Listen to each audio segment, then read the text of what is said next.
Chapter 1651. Especially the last 2 days, it would be even more unbearable. How could the human body endure it then? How could one endure it? This was an impossible thing. Unless one's body was so tough that they had shed their mortal bones and entered the mystic skeleton stage. Otherwise, a normal person's body would not be able to endure such a test. This was not an ordinary environment where cultivators could go without food or water for 8 to 10 days. As long as they entered a sealed cultivation environment, they would be able to endure hunger. Now that they were in such a hot environment, the consumption of their physical strength would increase exponentially. Mata could not help but smile, and winked at Qi Xianxian. All right. Originally, I wanted to show off in front of you all, but unexpectedly, you saw through me. Actually, at that time, I secretly hid a small flask of water. It was because of that small flask of water that I managed to endure until the end.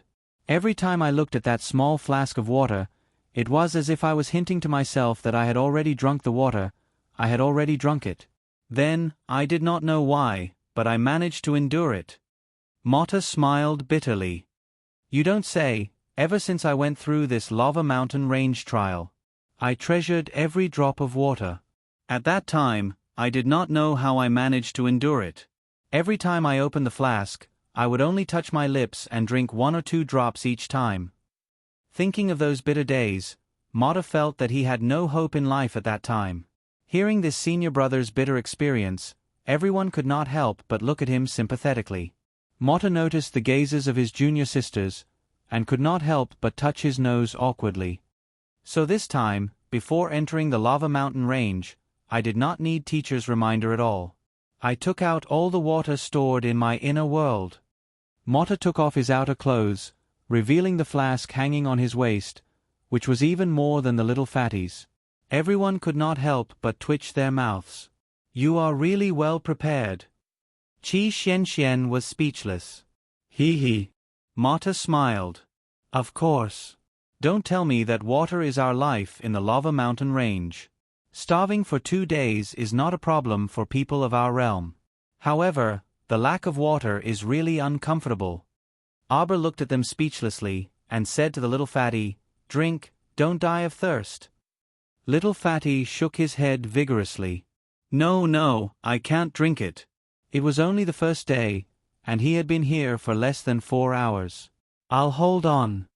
Arbor, actually, you don't have to be so frugal. Don't worry. Drink if you want. Don't choke yourself. Arbor said.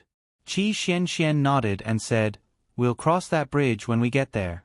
Maybe we can complete the mission in 2 or 3 days. Everyone looked at Qi Xianxian with a "you must be dreaming" expression. Qi Xianxian rubbed her nose and said, I agree with Jojo. After drinking, eating, and recuperating, we'll be on our way. As long as I can kill 10 second-grade spirit beasts as soon as possible, wouldn't I be able to complete my task? Then, we will be able to summon our teacher and bring us back. Little Fatty thought about it and agreed. If he didn't drink the water here, he would be the one suffering. If he really became dehydrated, he might even implicate his teammates. Little Fatty thought for a while, took out his flask, and gulped down half of the water in one go. Then he sighed and looked at Arbor. Sigh, after drinking the water, I feel even hungrier. Arbor looked at him expressionlessly. Didn't you bring a few steamed buns? Chapter 1652. Just eat 2, Arbor said with a speechless expression. When they set off, they wanted to carry as much water as possible, so they took relatively less food. The little fatty took out a bag of plain white steamed buns without any fillings from his bag and took out 2 of them. He handed one to Arbor and Qi Xianxian, and he actually planned to split the other one into 3 portions to share with Duanmu Qing and Mata. Arbor was speechless. Why did he feel like he couldn't bear to look at this? Such a small bun was only the size of a palm. It was barely enough for 2 girls, let alone 3 men. Arbor was speechless. However, she didn't want to take out the food and water from Paradise Planet for the time being. After all, they were here to train in the Lava Mountain Range, not for a vacation. Unless there was no other choice, it was better to persevere and train their willpower like what Mata said. Little Fatty held a third of the bun and ate it with relish. Arbor had originally wanted to secretly replenish their food, but he gave up on that idea for the time being. Little Fatty was so stingy that he even wanted to share a bun with 3 people. She guessed that he wanted to divide his food supply into many portions. Speaking of which, that bag of mantus could be finished by the little Fatty within a day if he ate as much as he wanted. But now, he wanted to rely on his pitiful rations to hold out for 7 days. Qi Xian didn't make any preparations. She only took out a bottle of water and a bag of snacks from her inner world before entering the lava mountain range and kept them close to her body. Seeing the 3 men so pitifully sharing a bun, she couldn't help but look at them sympathetically. She tilted her head and thought for a while. Then, she still took out 2 pieces of pastries from the bag of rations. She gave 1 piece to Duanmu Qing and the other 2 men, and shared the other piece with Arbor. Arbor looked at Little Fatty and Qi Xian. They were so stingy that he couldn't say anything else. The 5 of them rested for a while. After eating and drinking, they planned to set off to look for second-grade spirit beasts. In this lava mountain range, as far as the eye could see, there were basically huge red rocks. Today is the first day. Right now, we're the ones with the most energy. Duanmu Qing said, I think our goal today should be to hunt at least 3 second-grade spirit beasts. Mata and the others nodded. The little Fatty smiled in a simple and honest manner, but our biggest problem now is where are we going to find those second-grade spirit beasts? If we just wander aimlessly in the lava mountain range, the first thing we will exhaust is our own physical strength. Arbor blinked, coughed lightly, and said, Actually, I have a way to solve this once and for all. However, although the method was good, the actual process was a little dangerous. Are you willing to take the risk? Duanmu Qing was stunned. He turned to look at Arbor and couldn't help but ask, What idea do you have? Why don't you tell us so that we can discuss it? Arbor turned to look at him and nodded. Actually, I can refine a kind of medicinal powder to attract mystic beasts. It's just that this medicinal powder has to be controlled to a certain amount. But even I can't control this amount. Because, cough cough, if we spread too much medicinal powder, it might attract all the mystic beasts in this area. When that happens, I'm afraid we won't be able to handle it.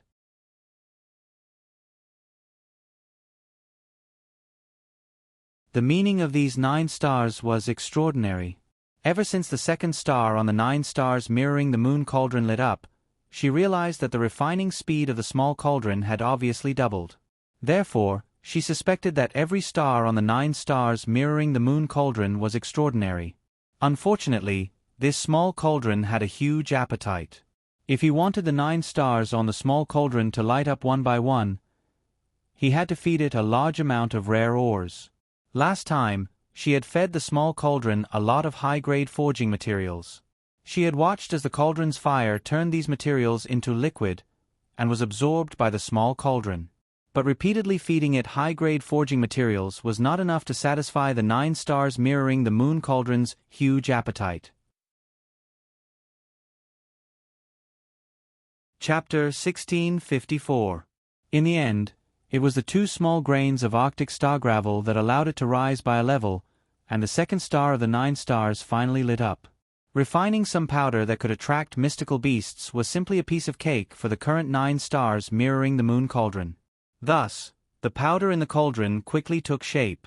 The moment Arbor opened the cauldron lid, everyone looked into the cauldron with interest, only to see a thick layer of white powder covering the walls and bottom of the cauldron. Arbor stretched out her hand and lightly patted the powder, causing it to jump up and be absorbed by a porcelain bottle in her palm. Qi Xian blinked and asked curiously, That's it? Arbor nodded and flipped the porcelain bottle upside down.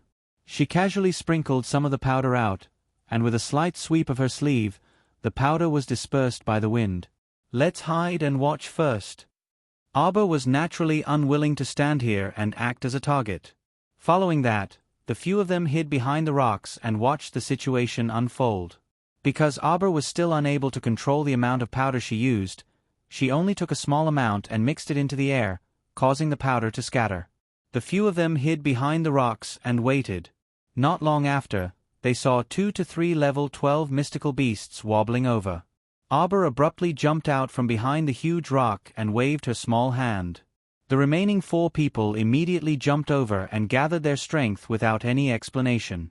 With a wave of violent attacks, the 3 unlucky mystical beasts were killed in a short while.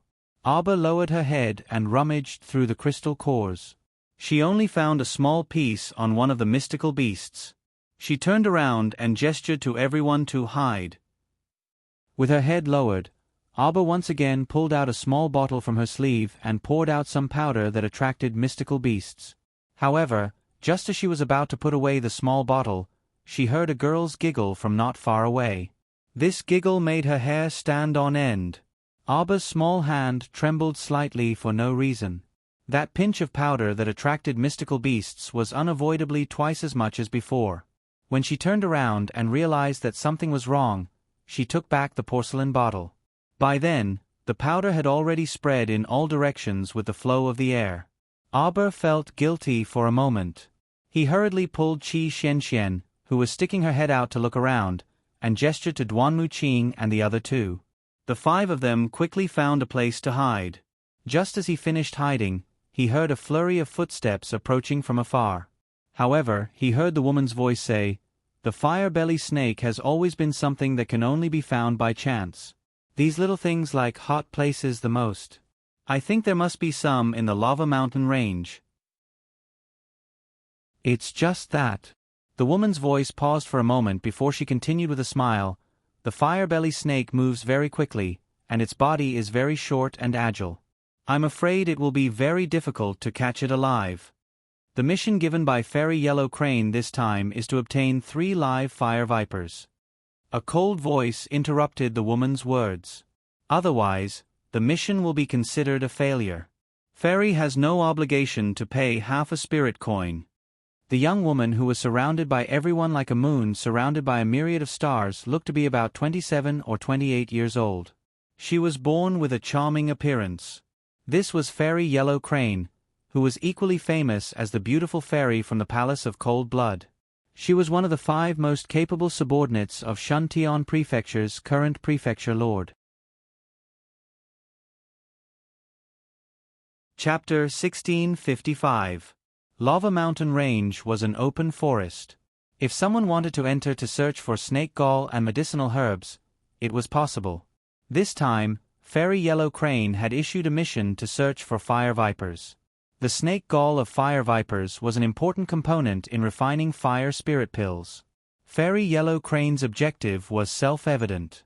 She was an extremely famous pill refiner in Shuntian Prefecture. She wanted to refine a black-grade fire spirit pill that could raise fire spirit energy. However, it was a pity that their team had been roaming around the lava mountains for 3 to 5 days without seeing any signs of the fire vipers. On the other hand, they were running out of water and rations. Fairy Yellow Crane looked at the 10 overexhausted team members and frowned slightly. "Why don't we discuss this? Next, should we leave Lava Mountain Range first and go to the nearby village to replenish our supplies, or continue searching here until we complete the mission?" A female team member in the team immediately raised her hand and said, "I feel that we should leave and rest first. Otherwise, if we forcefully stay in this Lava Mountain Range, not to mention not finding any fire vipers, even our own lives are about to be exhausted." Fairy Yellow Crane was stunned for a while when she heard that. Then she sighed and nodded. "All right then, let's leave Lava Mountain Range first. Fire vipers?" Suddenly, a male team member pointed at a small red snake that had squeezed out from a crack in the rock and suddenly exclaimed, Speaking of fire vipers would appear." Previously, they were still worried that after wandering around the Lava Mountain Range for so long, they hadn't seen anything like the fire viper, which was originally very common. Perhaps there really weren't any fire vipers in this mountain range? Who would have thought that just as they were talking, without any warning, a fire viper would slip out from a crack in the rock? Ha ha ha, this was really finding something by chance after wearing out iron shoes in a fruitless search. 1, 2, 3. When she saw over 100 fire vipers twisting their way over, Fairy Yellow Crane's originally happy face turned black. Don't let these fire vipers surround us." Prepare for battle. Prepare for battle. Another person shouted loudly and his face instantly changed. What kind of joke was this? If they were surrounded by these fire-venomous snakes, no matter how many people there were, they wouldn't be able to survive. Although these fire-venomous snakes were commonly seen, they were extremely difficult to deal with when grouped together. When there are only one or two of them, you don't have to be afraid of them at all. Just deal with them directly. But now, what was the meaning of this group of fire-venomous snakes?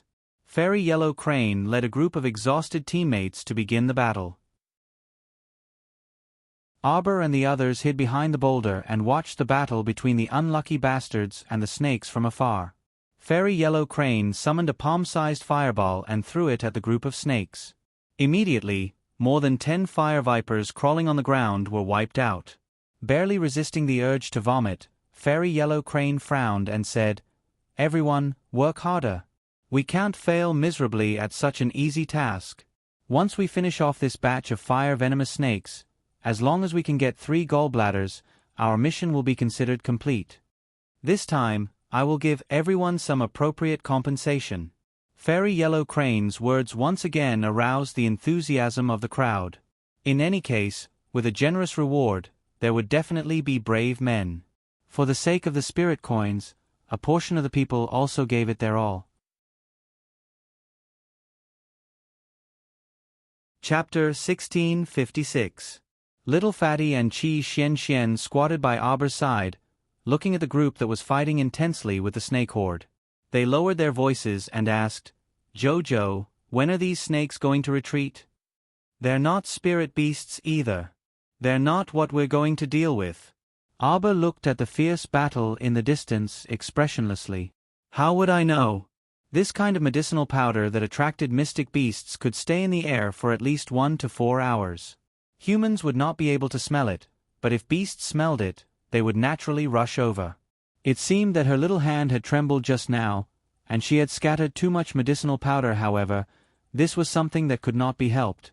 She could not get it back even if she scattered it too much. She could only say that Fairy Yellow Crane and her group were unlucky. Who asked them to appear with crooked smiles when she was sprinkling the powder on the table? Aber pulled Qi Xian back, pulling the two's probing heads back. As they were talking quietly, they suddenly heard the howls of tigers and wolves from afar, accompanied by the cries of wild elephants. Aber reached out and pressed down on Qi Xuan's little head, then he stuck his little head out of the rock. With one look, he hurriedly pulled his head back.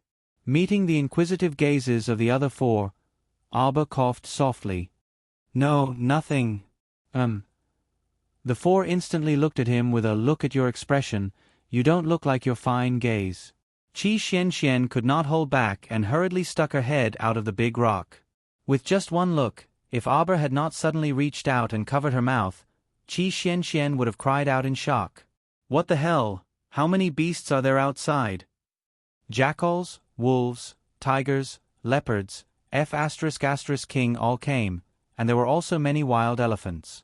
They moved their fat legs and stepped on the red mud, chasing after a battered and exhausted group, rushing towards Fairy Yellow Crane's direction. Che Rumen and Li Qian probably felt that they had never been so unlucky in their entire lives. Clearly, their group had been hunting for level 15 mystic beasts, but suddenly, a group of mystic beasts rushed out and attacked their group without any explanation. Was there any justice left in this world? These dumb beasts seemed to have been provoked by something as they chased after their own group without any regard for their lives. Where did this irreconcilable hatred come from? Was it worth it for them to attack as a group? Che Rumen and Li Qian could not understand why everything was going well before, but from just now, everything had developed in an abnormal direction. The mystic beasts in the area all gathered together and attacked them. Could it be that someone was secretly manipulating the situation?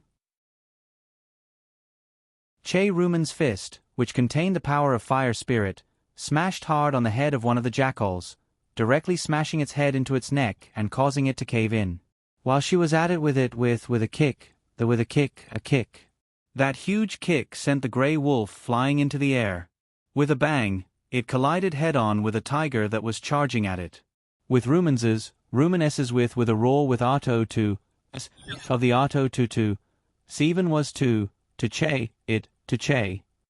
Che Rumen jumped in fright and hurriedly twisted the ring on her finger, activating the defensive barrier at the first moment. In the blink of an eye, the tiger had already pounced in front of Che Rumen. Its claws tore forward, but it was blocked by the tough defensive barrier.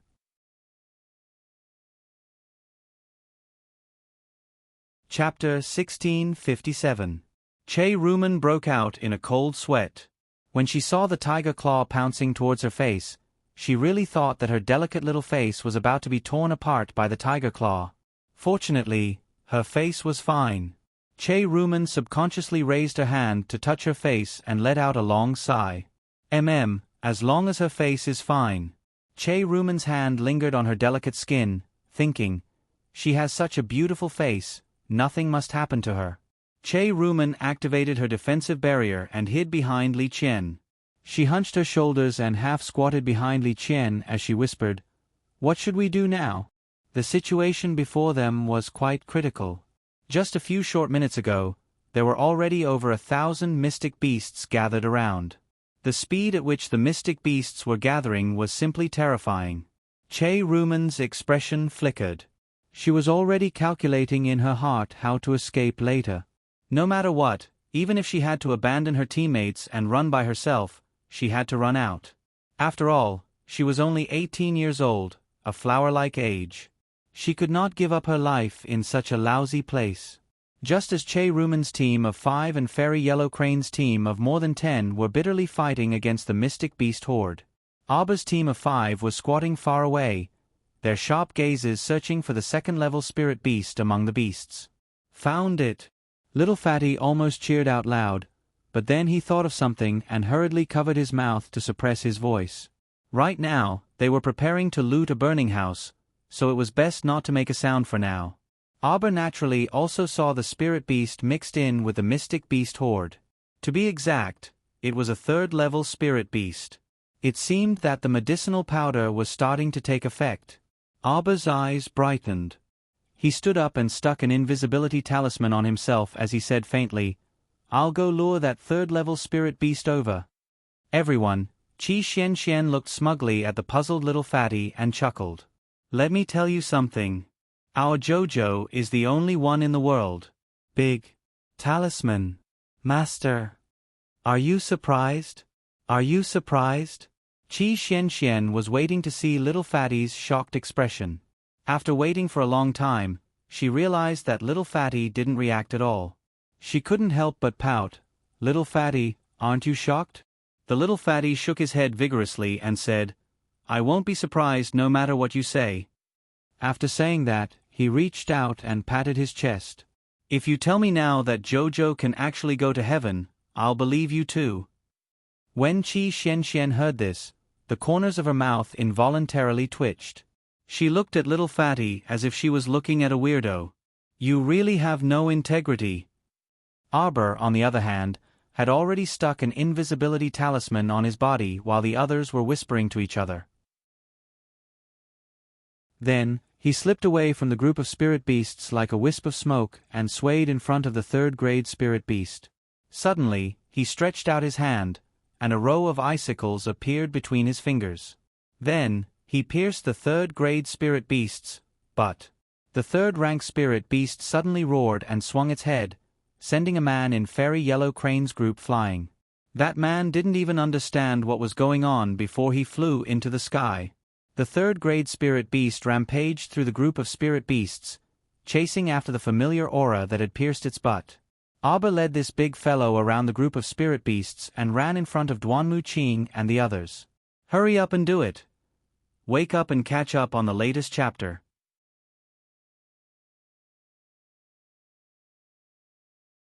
Chapter 1658.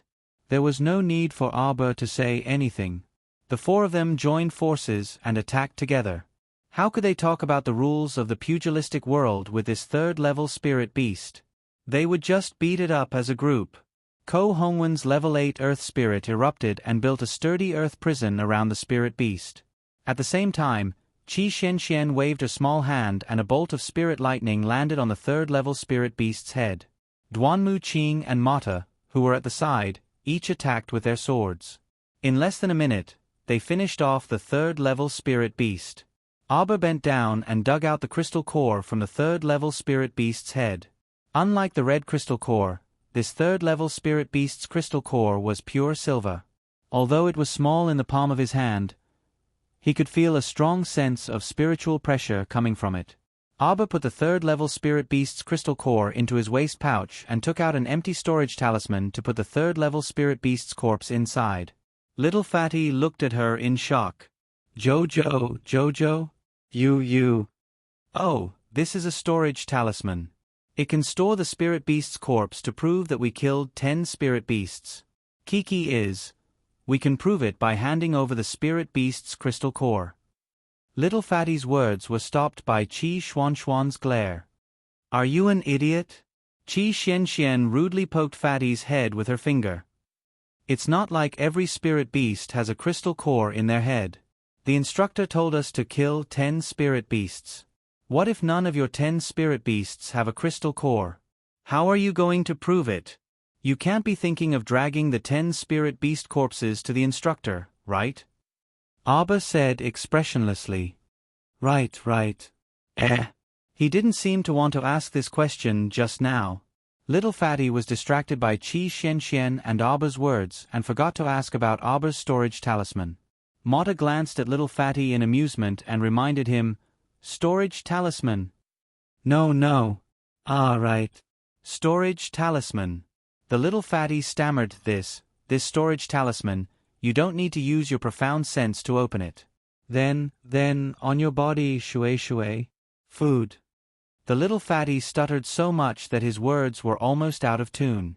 Suddenly, he felt that Jojo was a bit of a scam. What should he do? Since Jojo had an advanced item like the storage talisman on him, how could he lack water and food? Then why did they split a steamed bun among the three of them? Abba turned his head and looked at the Little Fatty carefully. He shook his head and said, We're here to train. It's better to feel hungry. Do you know anything about training? It's not like I'm asking you to go on a sightseeing tour. Qi Xianxian retorted. Be a little hungry and don't rely on the storage talisman. Most importantly, he couldn't cheat. Right. Mata looked away. He could not bear to see the Little Fatty's silly look after being scolded. That? Is there anything to eat in the storage talisman? Little Fatty asked with a blank expression. Do you want some donggua? Little Fatty nodded his head like he was pounding garlic. Yes, of course he wanted it. What a joke. Just now, he ate 1/3 of the white steamed bun and 1/3 of the pastries.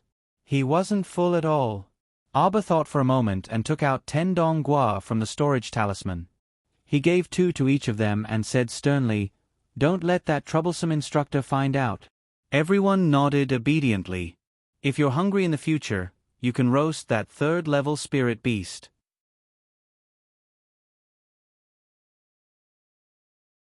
Chapter 1659.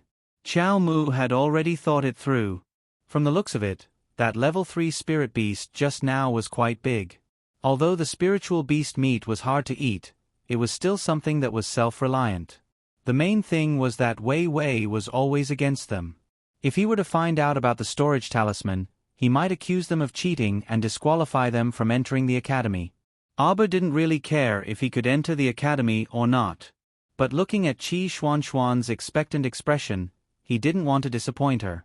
If they ate spiritual beast meat, even if that troublesome teacher found out, he wouldn't have any reason to say anything. Anyway, the spiritual beast was their prey, so what if they ate half of it? The remaining 4 looked at each other silently. Every cultivator knew that the spiritual beast meat wasn't tasty, and unless they had no other choice, no cultivator would eat that kind of old meat. Qi Xianxian and Little Fatty chewed on the winter fruit in their hands and felt that it was crispy, fragrant and juicy. It couldn't be any better. The Little Fatty even finished off the 2 winter fruits in one go. He looked at Qiao Qiao ruefully and lamented, Qiao Qiao, why do I feel that your winter fruits taste so much better than those that you can buy outside? I think so too. Winter fruits were sold everywhere. Although the market price of winter fruits was much higher than before, As long as one had profound currency and spirit coins, they could buy winter fruits. So basically everyone had eaten winter fruits before and knew how it tasted. Compared to ordinary fruits, a fist-sized winter fruit had a soft texture and most importantly, it didn't have any moisture. It wasn't like the two that they ate. Arbor turned his head and saw that Qi Xianxian had finished 2 winter fruits and couldn't help but raise his brows. Since when did a fruit like winter fruit from a street stall taste so good? Seeing these two people's eager looks, Xiao Mu sighed and simply stuffed the 2 winter fruits in her pocket into the little fatty and Qi Xuanxuan's hands. Leave this place and I'll treat you two to your fill. Now, let's settle the spiritual beast matter first. Arbor stuck his head out from behind the rock. After taking a glance, he immediately retracted his head and looked at little fatty and Qi Xianxian with a strange expression. What's wrong? They asked in unison. Another 4 or 5 teams have come from that side. The Xian beasts have surrounded them. Qi Xianxian and little fatty hurriedly stuck their heads out to take a look. When they saw what was happening, their jaws almost dropped to the ground. Oh my God! Wasn't it an overwhelming number of Xian beasts? The dark mass of Xian beasts surrounded the 7 teams, including Che Rumen and Fairy Huang He. They fought to be the first to attack them. As for Che Rumen and the others who were encircled, they were extremely sullen. Che Ruman, who had been taking turns to fight against the mystical beasts, was out of breath. She originally wanted to find a chance to slip away by herself. Who would have thought that a slight hesitation would result in a fleeting opportunity? Now, even if she wanted to escape, she couldn't. Jojo, what do we do now? I'll go and see if there are any spiritual beasts. Arbor's face darkened and he was also filled with displeasure. Was there something wrong with this group of Xian beasts? Just a few would be enough. There were actually a few thousand of them. With such a huge commotion, wouldn't it alarm the spiritual beast in the second type district? Arbor couldn't help but frown when he thought of this.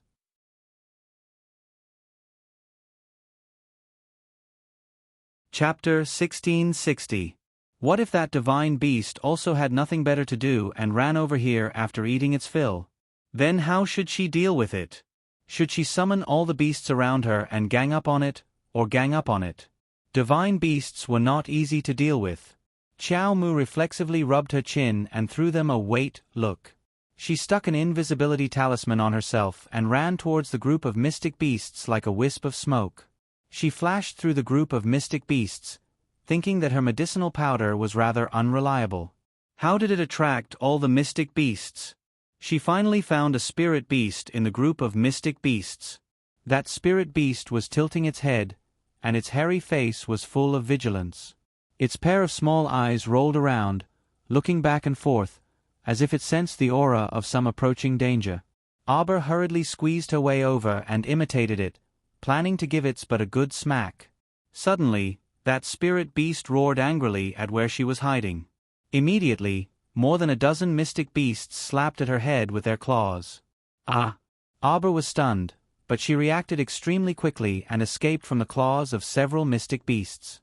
The shining icicle in her hand flashed, and several mystic beasts' necks were sliced open. In the blink of an eye, she had already arrived in front of that spirit beast. Roar! This spirit beast was rather sharp.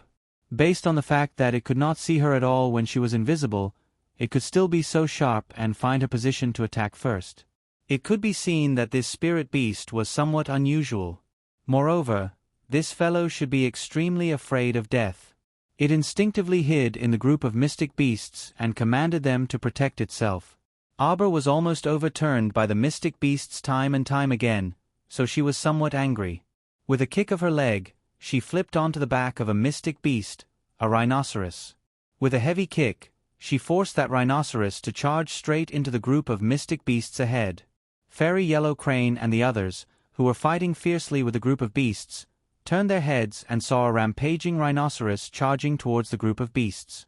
When they looked again, they saw a plain-clothed girl sitting on the rhinoceros' back.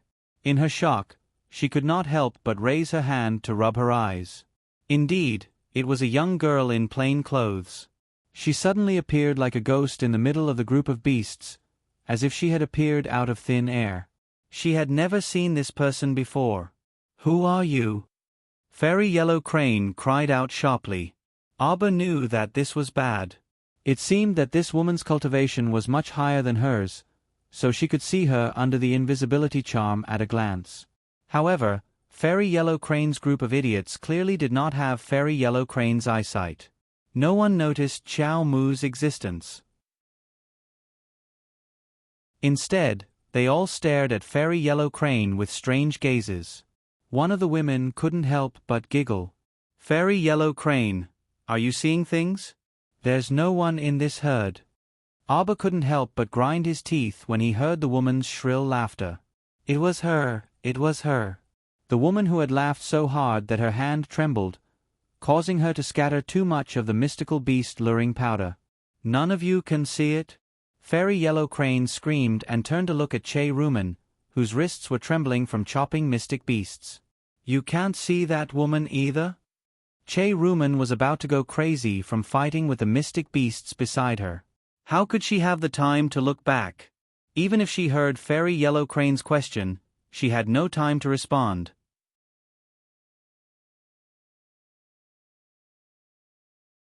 Chapter 1661. None of you can see her? Fairy Yellow Crane shrieked. The group of teammates around her all looked at this fairy as if they were looking at a patient. They did not understand what she was yelling about. "You used an invisibility talisman." Subsequently, Immortal Yellow Crane let out an even sharper cry than before. She pointed at Xiao Mu with her eyes bulging wide open. Everyone acted as if they were facing a great enemy. They all drew their weapons and got into a battle stance. They looked warily in the direction Fairy Yellow Crane was pointing at. What? Fairy Yellow Crane meant that there was someone in the beast horde. Damn, there was actually someone in the midst of the overwhelming horde of beasts. Who exactly was it? Arbor had already driven away the rhinoceros and the surrounding small mystical beasts. She came to the side of the spirit beast and leaped onto the back of the spirit beast. When she landed on the spirit beast's back, she felt the spirit beast's anger from the bottom of its heart. It seemed to want to shake her off with all its might as it roared angrily. After this roar, the beast horde became restless and charged at Fairy Yellow Crane and the others, launching a wave of attacks. Every mystical beast fought with Fairy Yellow Crane and the others as if they did not care about their lives. Fairy Yellow Crane and the others could not help but complain incessantly in their hearts. It was originally a very simple matter. Fairy Yellow Crane issued a mission to search for fire vipers and personally led the team. They only needed to find a few fire vipers. Who would have thought, who would have thought? Things actually developed into this situation. Chirp, chirp, chirp. A little fat squirrel suddenly jumped down from the rhinoceros' back and ran toward the corpses of the mystical beasts on the ground. It kept jumping back and forth on the corpses.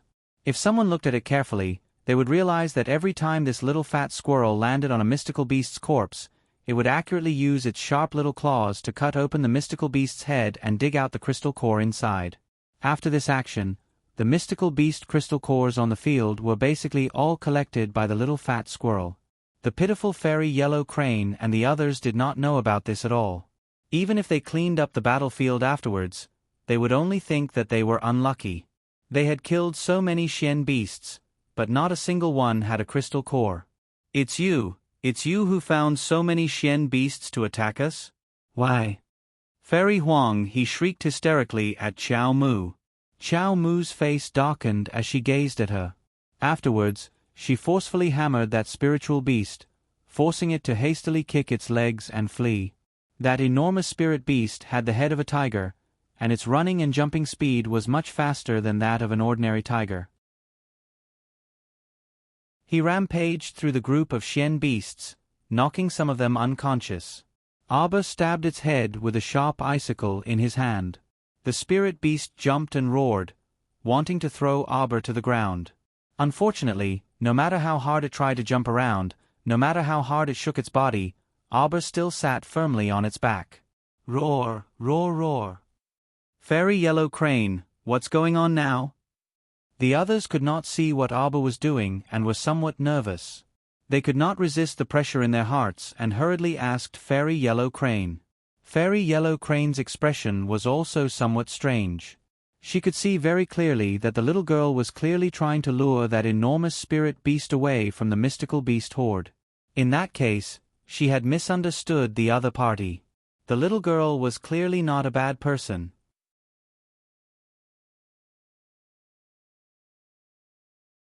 Chapter 1662. Not only was the little girl not bad, she was even very virtuous. Seeing how she dared to fight for these people she had never met, taking the lead to attract the spirit beast's attention, what a virtuous child she was. "Little girl, I'll help you," Fairy Yellow Crane immediately shouted. Just as she was about to fly up and give Arbor a hand, Chairwan fell to the ground with a heavy thud. A large head came into contact with the yellow soil with a loud thud. The sound of the impact caused Fairy Yellow Crane to stop in her tracks, and she turned to look at Chairwan. On the other hand, Chow Mu turned to glance at that Fairy Huang He. She blinked in bewilderment before hastily urging the spiritual beast beneath her to run towards Duanmu Qing and the others. She couldn't understand why the woman who was yelling at her just now suddenly wanted to help her. Sigh, a woman's heart was truly like a needle at the bottom of the ocean. Jojo couldn't understand. Seeing that Chow Mu had finally brought that spirit beast back after expending so much effort, Duanmu Qing and the others immediately surrounded her. After another round of thorough gang beating, they finally disposed of that spirit beast. Arbor frowned as she looked at the mystic beast horde in the distance. She raised her hand to rub her nose and coughed lightly. "Don't you guys feel that there are very few spirit beasts in this place? Wasn't it pitifully few?" The medicinal powder had already attracted thousands of mystic beasts, but there were still no signs of spirit beasts. The two spirit beasts that occasionally ran over had to expend a great deal of effort to lure them out from the mystic beast horde. Could it be that there aren't many spirit beasts in this type of area? Qi Xianxian asked. Little Fatty nodded. "I feel that it's possible. Then I'll make a medicinal powder to drive away the beast horde and talk after driving them away. Later, we'll find a place closer to the second type of area and try this medicinal powder." Hearing this, everyone nodded in agreement. Arbor then summoned the 9 stars mirroring the moon cauldron from her conscious and placed it on the ground, beginning to refine the medicinal powder to drive away the mystic beasts. They felt that watching her refine medicine was simply a form of enjoyment. The little girl happily took out the herbs, put them in, and refined them. The whole process only took a few minutes. Qi Xianxian could not help but ask, "Pill concoction is actually so simple?" Arbor froze for a moment, then shook his head and said, "It's this 9 stars mirroring the moon cauldron that's amazing. It simplifies the steps of refining medicine." Before this, when Arbor used the stew pot to refine pills, he had to go through the process of selecting the herbs and grinding the essences of the herbs. Of course, later on, he had to look at the fire and control the heat of the stew pot. But now, the 9 stars mirroring the moon cauldron would automatically extract the essence of the medicinal herbs and draw out the impurities, so this step could be eliminated. Moreover, the step of watching the fire could be omitted, because the cauldron fire in the 9 stars mirroring the moon cauldron would adjust its power to suit the medicine in the cauldron. If he were to concoct pills, he might need to spend more time. After all, the formation of the pill also depended on whether or not the fire was ready. But now that Arbor was only refining some medicinal powder, it was too easy. He did not even need to use the fire to liquefy the herbs. Powder was the easiest to make, so it would only take about 4 to 5 minutes to complete. She liked this little cauldron more and more now. Back then, she had used a mystic breakthrough pill and a blood stasis dispersing pill to exchange for this cauldron. It was simply a treasure that she had picked up. After refining the medicinal powder, Arbor used a porcelain bottle to keep the powder. Have a meal before coming back.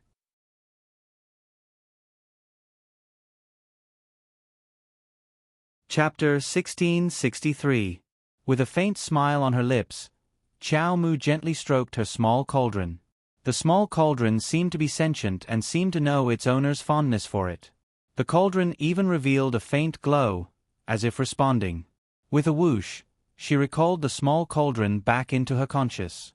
Arbor coughed lightly and looked up at Qi Xianxian and the others. Go a little further away.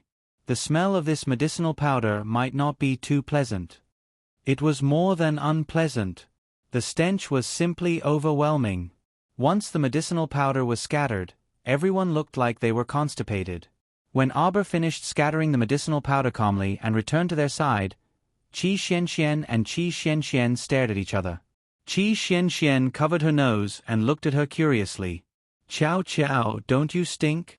Wasn't that stoic face too calm? Arbor shook her head and glanced at little Fatty, who was puking from the stench. She replied very seriously, Oh, I blocked my 5 senses, so I don't smell anything. What? Ma Ta, little Fatty, and Qi Xianxian looked at Arbor in bewilderment. Don't you think this little thing is a scam? Wouldn't it have been fine if she had also blocked their 5 senses from the start? Why did she have to tell them to go a little further away with a straight face?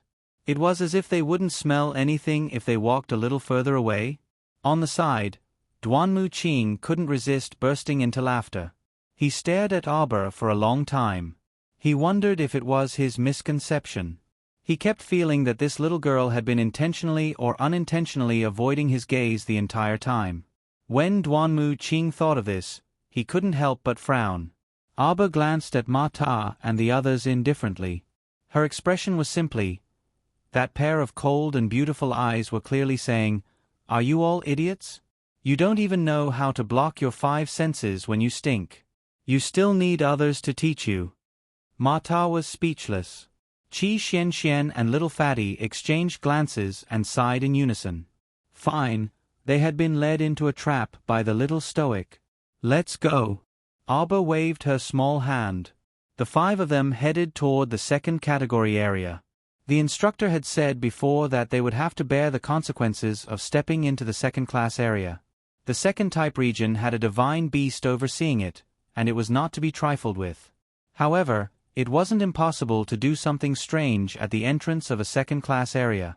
Xiao Mu's party walked very quickly and soundlessly left from behind the giant rock. On the other hand, the groups of people who were fighting against the profound beasts were all extremely exhausted, and they sighed with emotion that their lives were about to end here. The Xian beasts have retreated. Someone suddenly shouted. Fairy Yellow Crane, who was holding a profound artifact with her trembling right hand, immediately discovered that the beast horde was slowly retreating. These beasts no longer attacked them crazily. Instead, they were like headless flies, fleeing in all directions. Fairy Yellow Crane's eyes flickered as she looked at the profound beasts that scattered like a tide. She let out a long sigh and said, It's all thanks to that lady's help. Fairy, what happened? I misunderstood him just now. That lady was of noble character and unquestionable integrity, leading a powerful spirit beast away without regard for her life. Fairy Yellow Crane praised endlessly. I think that these profound beasts probably retreated because they sensed the spirit beast's departure. Everyone finally understood when they heard this, and they all nodded in agreement with Fairy Yellow Crane. Only Fairy saw that righteous lady. That's right. If we meet her next time, we must thank that lady.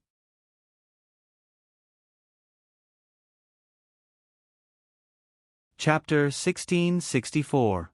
Fairy Yellow Crane nodded with a smile when she heard this. She lowered her head to look at the mystic beast corpses by her feet. Everyone, clean up the battlefield and see if there are any mystic beast cores or similar items. Some mystic beast's fur and teeth can also be exchanged for a few spirit coins.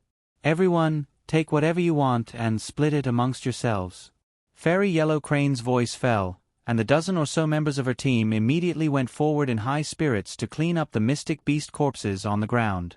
But very quickly, everyone discovered that there were so many mystic beast corpses on the ground, but not a single crystal core could be found. Fairy, this is really strange. This mystic beast sawtooth wolf doesn't even have a single tooth. Alright, I've been looking for so long, but I haven't seen any mystic beast with a crystal core in its head. Fairy, I only found 3 fire viper gallbladders. The other fire vipers were completely empty without any gallbladders. Fairy Yellow Crane was taken aback. She went forward and bent down to examine.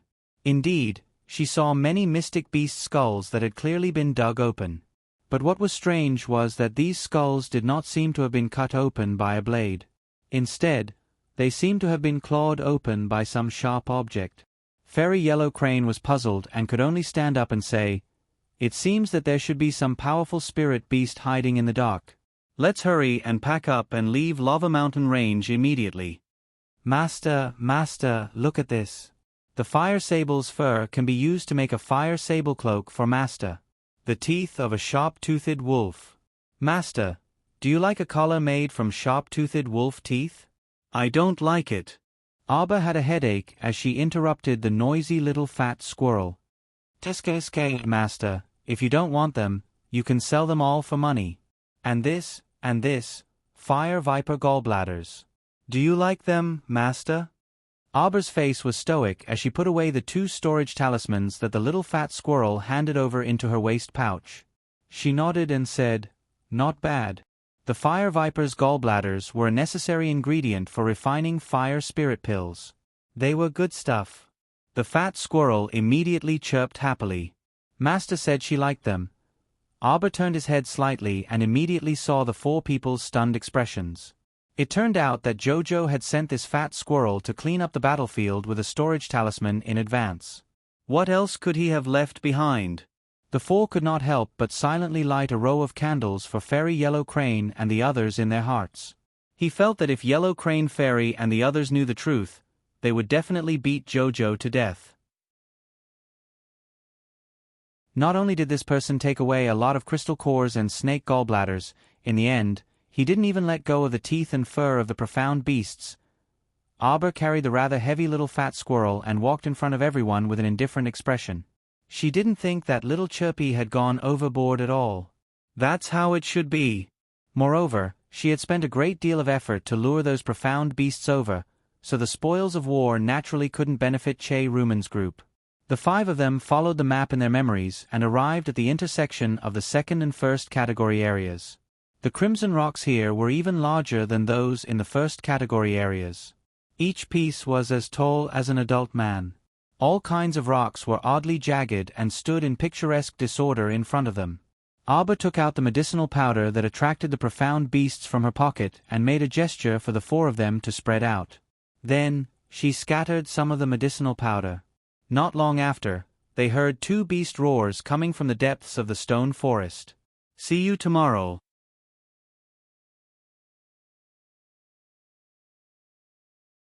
Chapter 1665. The night was already completely dark.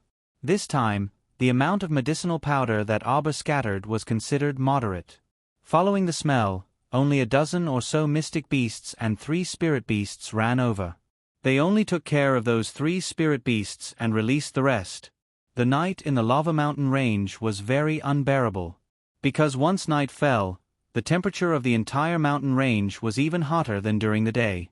During the day, you felt like you were in a huge furnace, sweating profusely when you moved. Then at night, you would find yourself in the center of the furnace. Even if you just lay there motionlessly, you would still feel so hot that you wanted to pant. Everyone leaned against the rocks to rest. Just sitting there made their chests feel stuffy and suffocating. Their bodies felt as if they were being roasted in a raging fire, unbearably uncomfortable. Arbor made a self-made ice ball. After it was melted by the heat of the Lava Mountain Range in less than a minute, she stopped wasting her mystic energy. Anyway, it was not very useful to make it. It would be evaporated by the heat in minutes. Arbor also leaned against the rocks to take a nap, replenishing the energy that she had expended. She planned to wait until daybreak to scatter the medicinal powder to attract the spirit beasts and walk right into the trap. To them, they had already hunted 5 spirit beasts on the first day. To them, the mission was already completed quite well. They would strive to complete the mission tomorrow. At that time, they would be able to contact Wei Wei. Master Silver, do you want me to drag you to Paradise Planet to sleep?" Little Tree Chocho's voice rang in Arbor's ears. Paradise Planet was naturally full of spring all year round. It was also densely packed with mystic energy, making people feel very comfortable all year round. It was just that Arbor did not want to run to Paradise Planet whenever she encountered any trouble. Moreover, it was just that the resting environment was slightly worse now. Compared to her previous life, she had struggled to survive even in the worst environment. How could she be so pampered in this life? She shook her head resolutely. She could endure it. She must not spoil herself. That was not good. Then, Master, can I give you a sip of Chochio's newly brewed spirit tea? Miss Chow smacked her somewhat dry little mouth, and her eyes immediately brightened. She used her mental power to communicate with Chochio. Chochio, the spiritual tea tree can already be picked? That's right. The first batch of spirit tea leaves has already been picked. However, there are only 30 taels. It's only enough to drink 500 times. 30 taels was too little. As expected of the precious spiritual tea tree, its yield was pitifully low. Master, don't worry. The spiritual tea tree can be picked once every half a month. In the future, after our Paradise Planet is transformed into a spirit realm, the production of spirit tea trees will probably double. That's only 60 taels of silver, Arbor complained in his heart. Would you like a cup to refresh yourself, Master? Chochio's voice carried an endless persuasion. Miss Chow nodded, baffled. Then, a cup of spiritual tea with white steam rising from it was delivered to Arbor. It turned out that Chochio had already prepared everything and was just waiting for her to nod her head. The faint spiritual energy mixed with the faint fragrance of tea drifted in the scorching air. Arbor sniffed it and only felt a lingering tea fragrance. She took a light sip and felt her entire body become incomparably comfortable. In a split second, more than half of the exhaustion in her body disappeared. This was too effective. Arbor lowered her head to glance at the spiritual tea and drank it all in one go.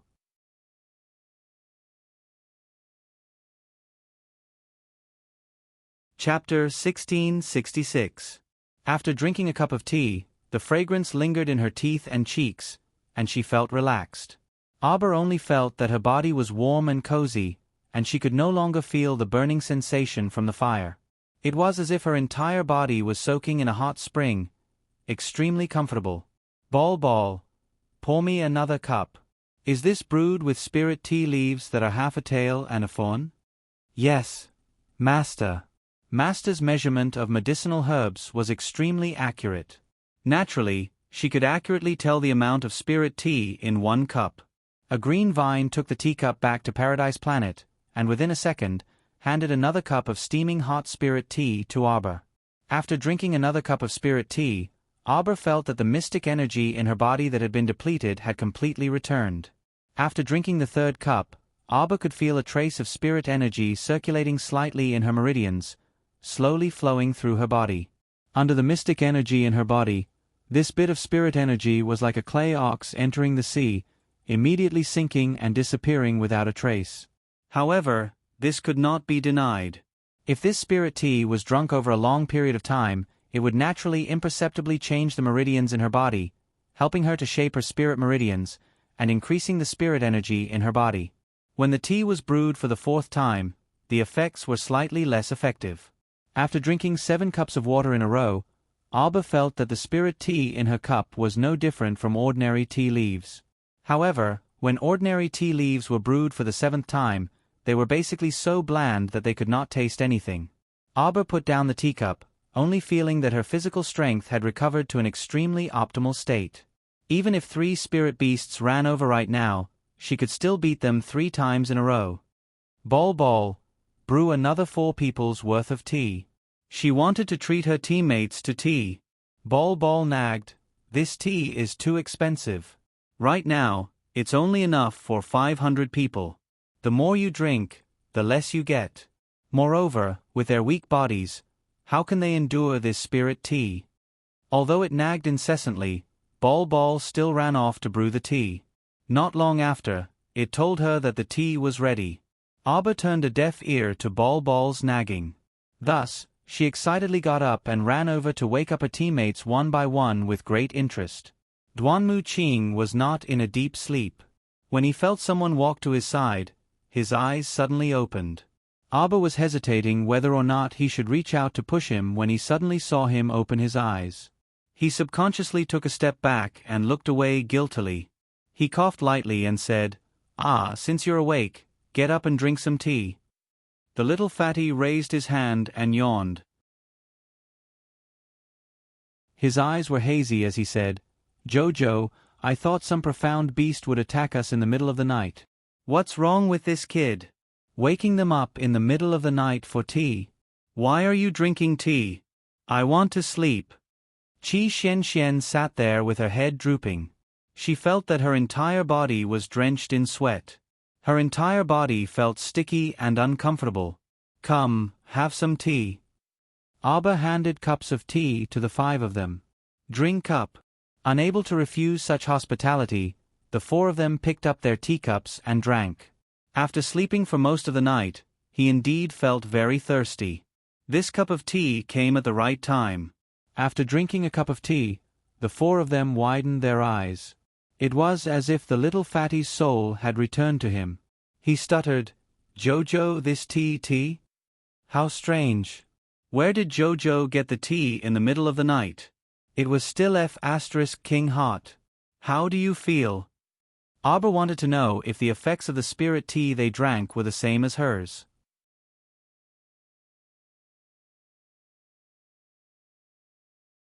Chapter 1667. This feeling is too good. Little Fatty slapped his thigh, feeling his spirit lift. "I feel as comfortable as if I'm soaking in spring water. Suddenly, I don't feel the scorching heat anymore."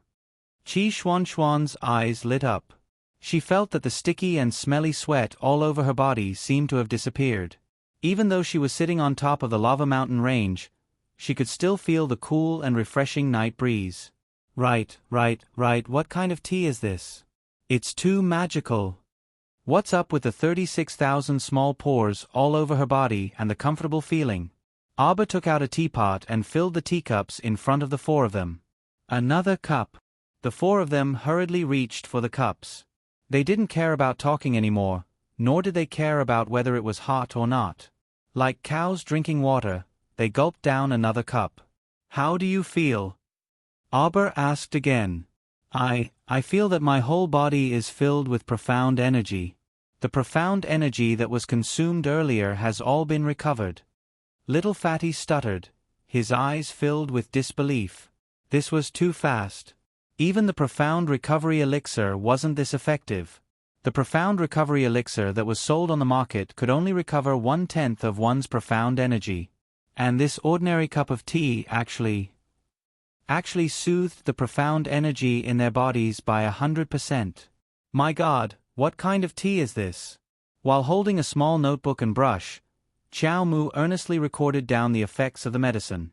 In other words, the first cup of this spiritual tea could open up the human body's limbs, bones, and meridians, making you feel as if you were bathing in a hot spring. The second cup would restore your whole body's strength. The third cup's effect was to inject a little spiritual energy into the body. After drinking it, the effect wouldn't be too great. Abba kept the notebook and looked at the 4 dumbfounded people. "The 4th cup's effect isn't too great. Do you still want to drink it?" What a joke. If they still didn't know that this tea was extraordinary, then they would definitely be fools. With such good tea, how could they not drink it? Moreover, Jojo only said that the effect wasn't great. He didn't say that it was completely ineffective. Of course they couldn't waste it. Seeing the 4 of them nod their heads in unison, Abba refilled their glasses. Just like her, he drank 7 cups of water in a row. His stomach was probably filled with tea. Abba waved his hand and said, "Go to sleep." What was laughable was that the 5 of them seemed to have been injected with chicken blood and were in high spirits.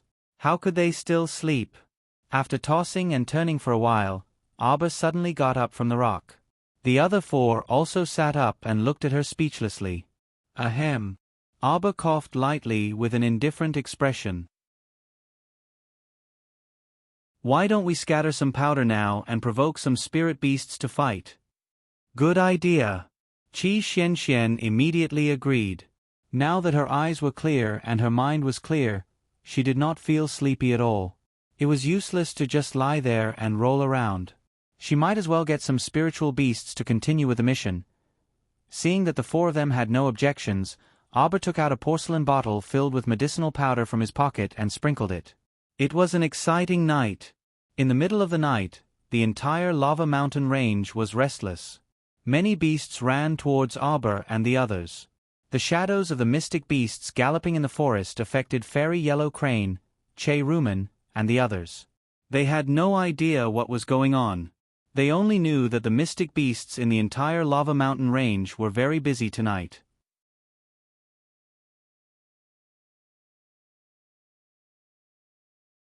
Chapter 1668. At the first glimmer of dawn, the 5 people harvested 3 more spirit beast corpses. Auber stuffed them into his storage talisman. After a night of torment, the 5 people were a bit exhausted, but thankfully, they had a decent harvest. Looking at this mission, they basically completed 70% or so. Mata was incredibly happy. He flipped the spirit beast meat on the grill with one hand and said with a smile, "Oh my god, I never knew that the entrance test could be played like this." Compared to our entrance test this time, TSK, my entrance test back then was filled with trials and tribulations and was extremely bitter. The other 4 people were currently sitting around the grill with their eyes closed to recover the mystic energy in their bodies. Sweat trickled down their foreheads. The spiritual tea had been consumed in their bodies for an entire night and had already been completely consumed. They once again felt the unbearable scorching heat in their surroundings, but no one asked Auber about last night's spiritual tea, nor did anyone ask Auber for that spiritual tea to drink. Auber inwardly felt that although these teammates of his looked silly, they were actually quite reliable. After drinking the spiritual tea and going through an entire night of fierce fighting, everyone felt that their cultivation had improved slightly. Qi Xianxian also sensed that the barrier to her peak level 13 mystic cultivation was already on the verge of breaking. She opened her eyes joyfully and said, I think I'm about to advance." The little stoic also opened her eyes when she heard this, and a faint smile appeared in her eyes. She took out a mystic breakthrough pill and handed it to her. "Eat it. I'll guard you. Advance." She only said a few words, but it made Qi Xianxian feel extremely moved. Qi Xianxian nodded at her but didn't say any words of gratitude. She only took the mystic breakthrough pill and consumed it without hesitation. Then she closed her eyes again and blocked her 5 senses, entering a vacuum cultivation mode to advance.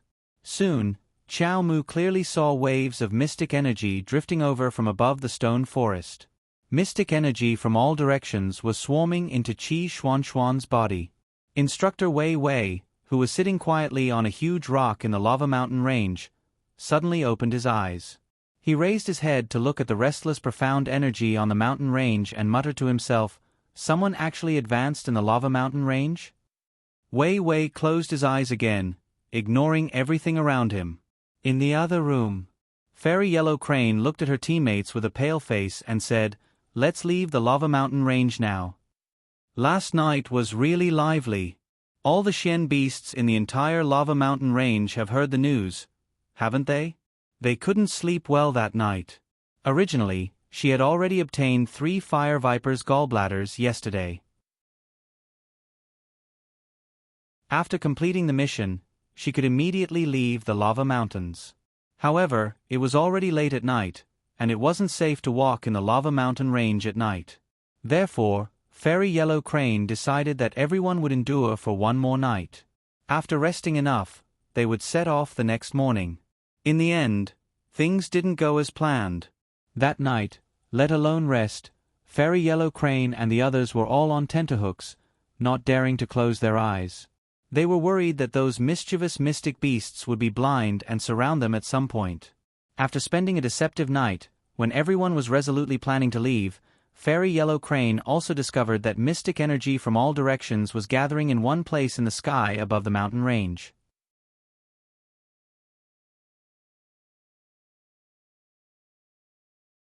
Chapter 1669.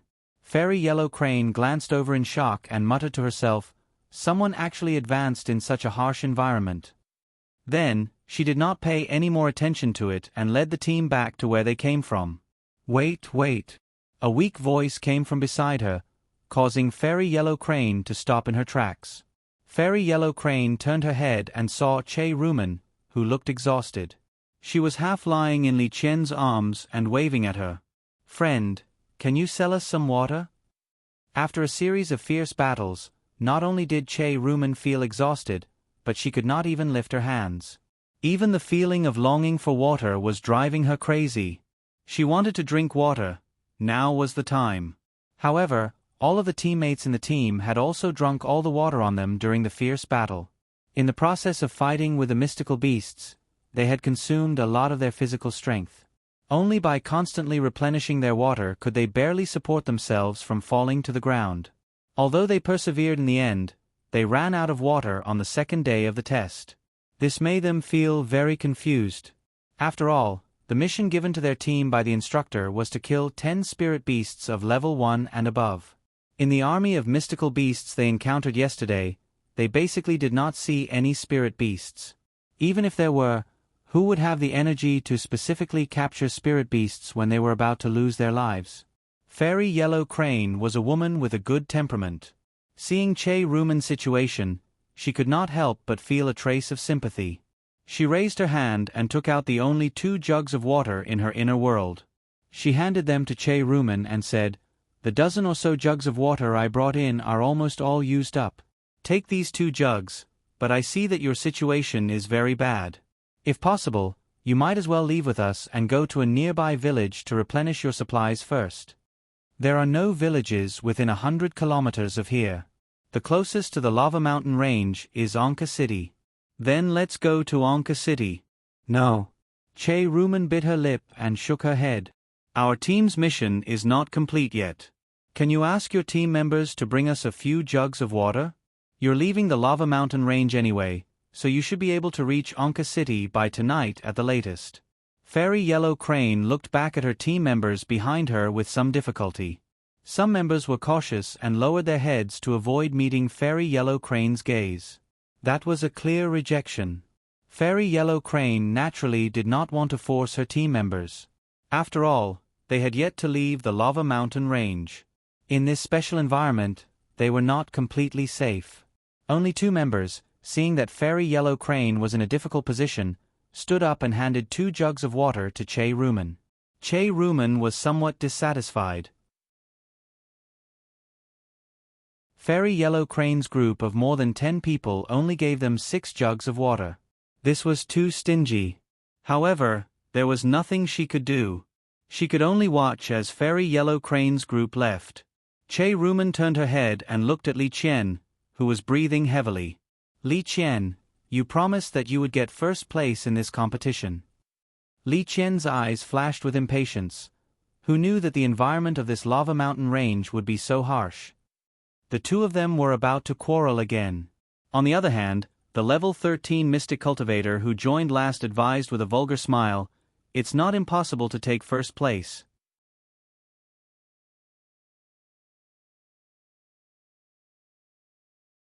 Chapter 1670. Che Rumen turned to look at him. That wretched man with a protruding mouth and monkey-like cheeks chuckled again. "Miss Che, do you still remember the mission that the instructor assigned to that team from Arbor?" Che Rumen was taken aback, but soon after, her expression turned joyous.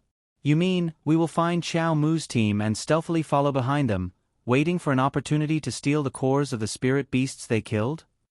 The wretched man stroked his short beard and chuckled mischievously.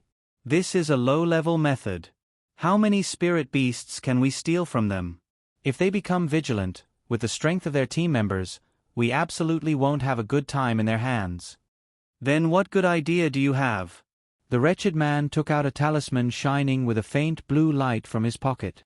"Miss Che, please take a look. This is a yellow-level puppet talisman.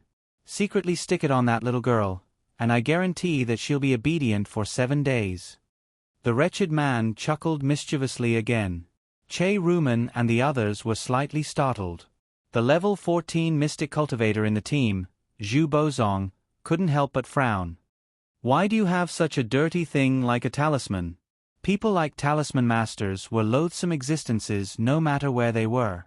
Their minds were too dark and terrifying, and they often hid in the dark to give people a fatal blow.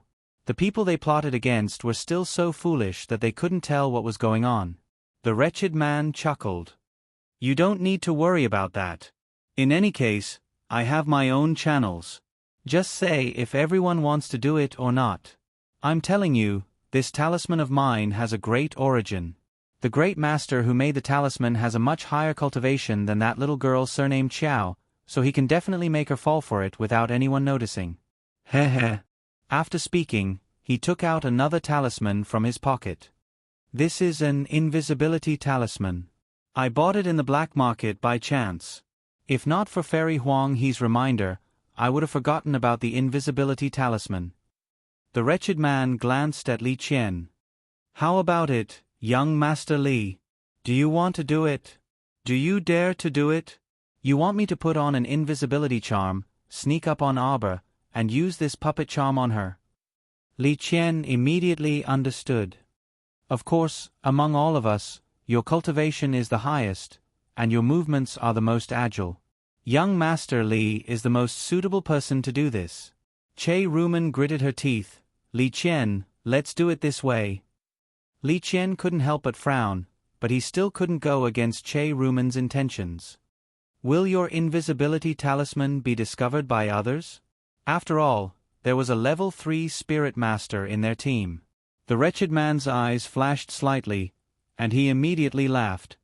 How is that possible? The invisibility talisman was absolutely invincible for a quarter of an hour. Don't worry, the talisman master who made this talisman is definitely not a level 3 spirit master. You definitely won't be exposed in front of Arbor's team.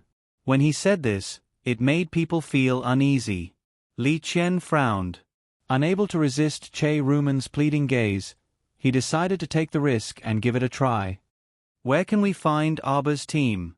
The wretched man's eyes flashed, and he laughed mischievously. Too simple. We'll follow the mystic energy from the 4 directions cloud movement, and we'll naturally find that Miss Qiao. Che Rumen was startled, and she couldn't help but ask in surprise, You mean, the advancement movement is caused by her? The wretched man shrugged. Perhaps.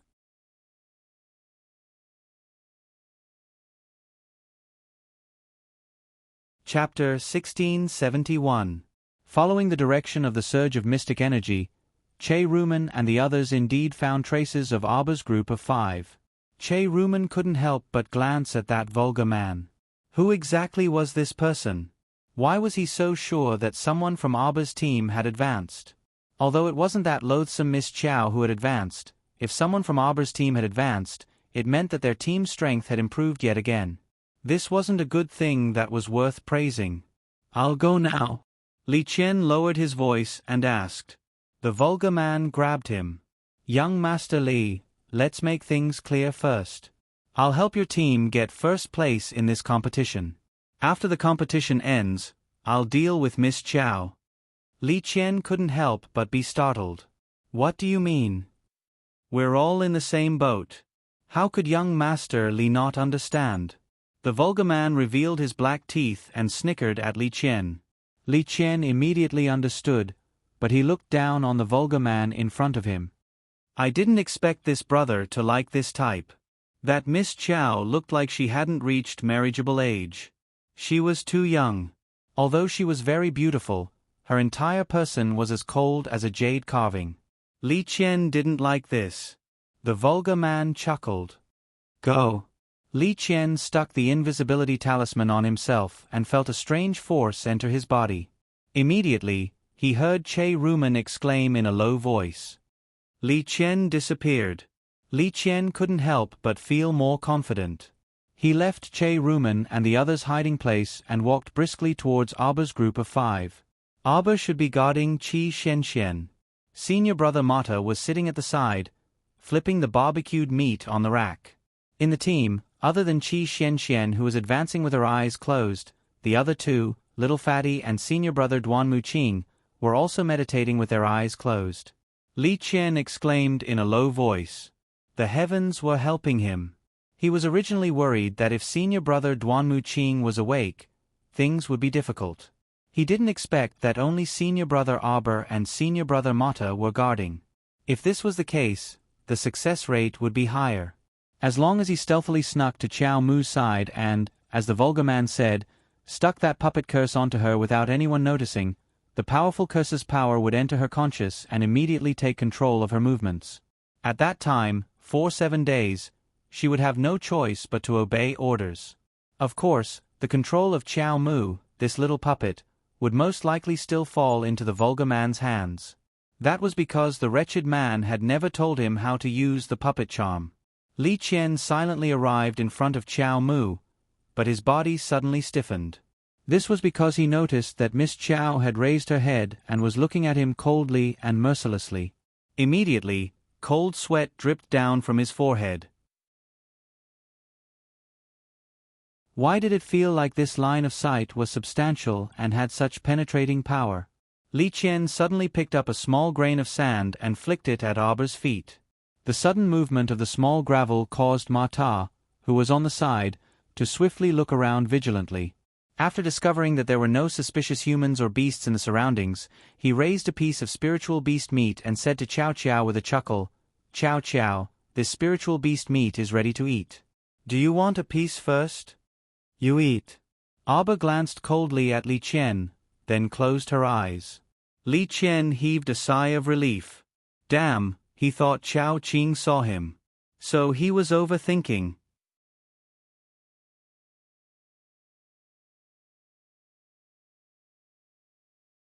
Chapter 1672. However, was he really thinking too much? Li Qian thought that he had silently sneaked forward and that Arbor had not noticed him at all. When he reached into his pocket and took out the puppet amulet, he then saw Chow Mu coldly glare at him. That gaze was clearly. Her gaze was focused on his face. Shit.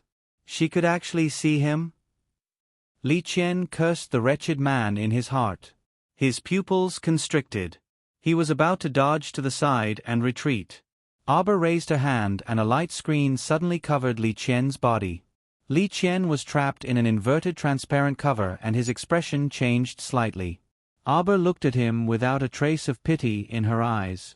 There was only a deep chill. The moment the defensive lightning cover opened, hundreds of lightning bolts intertwined towards Li Qian's head. Trapped in the small defensive lightning cover, Li Qian could only cover his head and flee like a rat, constantly dodging the lightning bolts in the defensive lightning cover. At this moment, Che Rumen and the others who were hiding behind the rock were also stunned. What's going on? Che Rumen turned to look at the vulgar man. Didn't you say that no one would discover Li Qian within 15 minutes? What was the situation now? Was Li Qian being controlled by some spirit weapon? Li Qian was a level 1 spirit master and was so flustered in this transparent cover. It could be seen that this spirit weapon was not ordinary. At this moment, Mata, who was worrying about the lack of salt on the barbecued meat, also jumped up from the ground and looked at the figure that appeared in the defensive lightning cover in shock. There was clearly no one there just now. This guy used an invisibility amulet and thought that no one could see him. Arbor said coldly, "Idiot." The person who made this invisibility amulet had a higher cultivation level than her, but so what? In order to protect Qi Xian, she had been vigilantly using her spiritual eye to scan the surroundings. Under her spiritual eye, this person had nowhere to hide. Moreover, as a yellow-ranked great talisman master, even with his eyes closed, he was able to sense the flow of talisman power in the air. Even if her cultivation was inferior to the other parties, talisman energy couldn't deceive people. This person was like a fool, openly walking in front of the great talisman master. Did he think that she couldn't sense the faint trace of talisman energy on his body? "You're that rank 1 spirit master, Li Qian." Mata recognized him. When his cultivation exploded earlier, everyone's attention was focused on the few high-level mystic cultivators and spiritualists, so it was very easy to recognize him. When Li Qian realized that he couldn't break free from the defensive thunder barrier, his eyes revealed a trace of fear. "What do we do now?" Che Rumen nervously looked at the wretched man. The latter rolled his dead fish eyes and snorted contemptuously. "You're really too stupid. You've already been caught, but you still don't know how to throw out the talisman. But how did that woman discover Li Qian? Didn't you say? Che Rumen grabbed the wretched man and kept asking, but he gave her an impatient glance. What's the point of saying this now? The wretched man snorted. A level 1 spiritualist who used an invisibility amulet was actually discovered by a level 15 mystic cultivator. This is truly the biggest joke in the world. The wretched man still wanted to ridicule her, but Li Qian, who was trapped inside the defensive lightning cover, finally thought of taking out the puppet talisman that was floating with blue light from his sleeve. The wretched man sneered.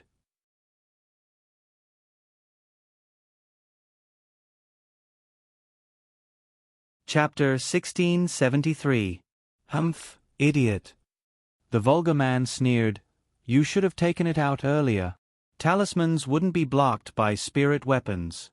At such a close distance, the talisman would definitely be able to pass through the spirit weapon's cover and directly enter the little girl's consciousness. At that time, the vulgar man's eyes were filled with a determined flame. However, in the next second, this person's eyeballs almost popped out of their sockets. He stood stiffly beside Che Rumen, as if he had been petrified. He slowly raised his hand. Suddenly, he clutched his chest. A mouthful of blood violently spurted out from his mouth. The vulgar man was greatly alarmed. He secretly cursed. What was this situation? Backlash. Not only was the puppet talisman that he created ineffective against the little girl, it even backfired on him. Ah! How was this possible? At the same time that the vulgar man was shocked, his entire body was on the verge of collapse and he almost fell on his butt. Arba's ice bead-like eyes were already looking towards his hiding place. The talisman that this guy threw over emitted a special dark aura. Arba instantly realized that the talisman in Li Qian's hand was puppet talisman.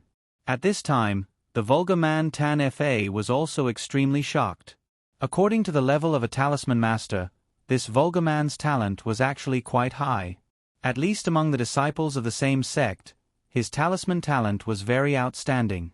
Compared to the martial uncles of the same sect who had been by the Grandmaster's side since they were young and could only reach the level of a high-level talisman master after studying for so long, the vulgar man Tan Fa's talent was obviously higher. Talisman masters were different from talisman masters. Compared to the systematic inheritance of talisman masters, the forbidden technique of talisman masters had actually been more or less submerged in the torrent of history.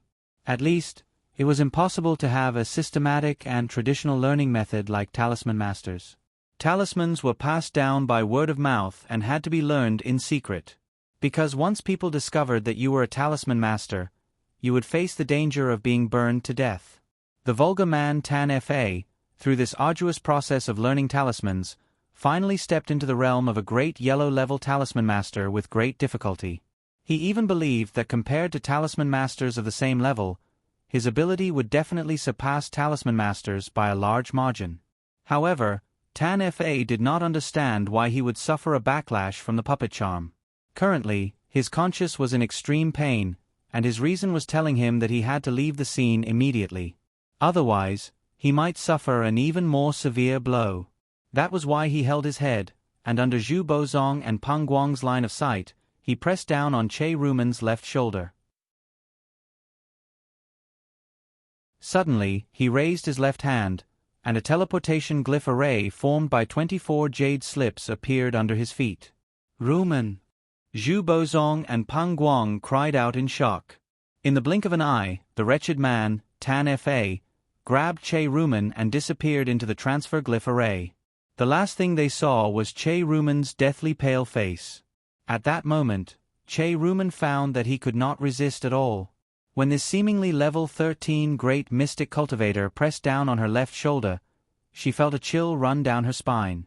In that instant, Che Rumen felt as though all the strength in her body had been sucked out, and she couldn't even use the slightest bit of profound energy.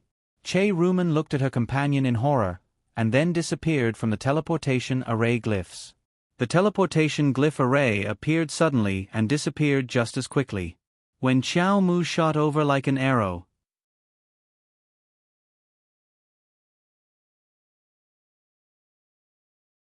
Chapter 1674.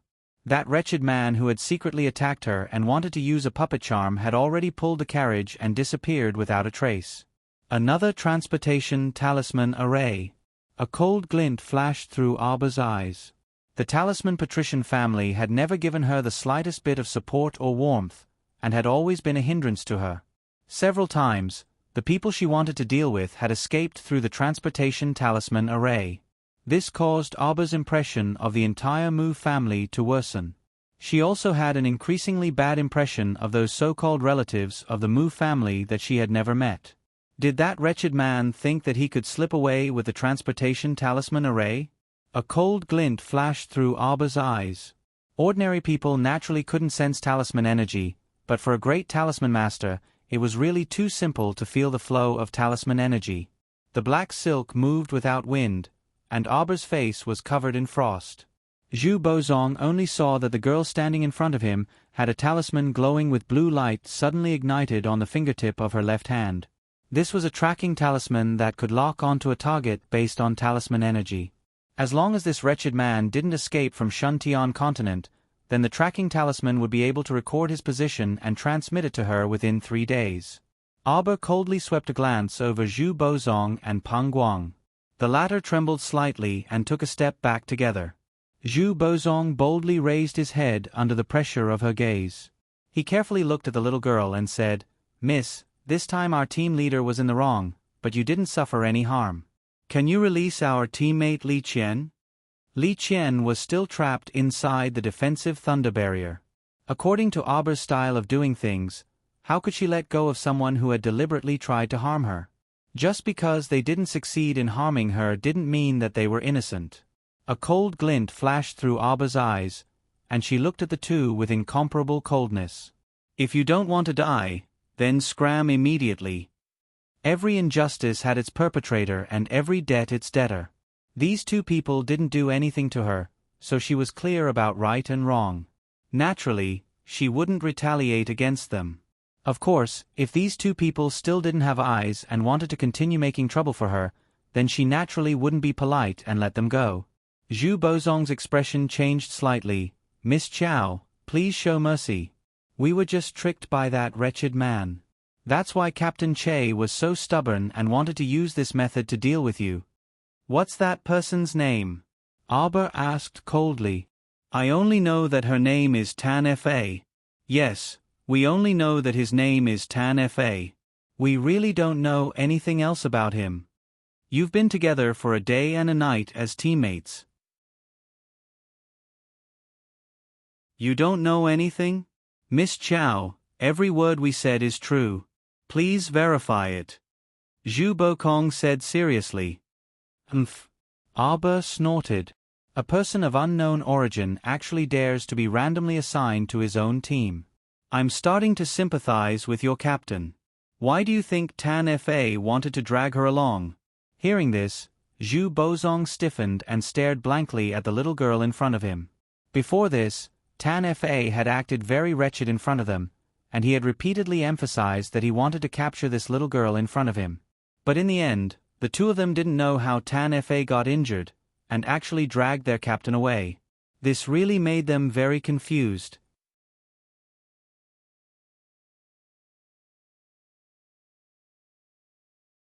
Chapter 1675. The little girl's words now made their hearts in a mess. They, Che Rumen and Li Qian, could be considered as long-term teammates.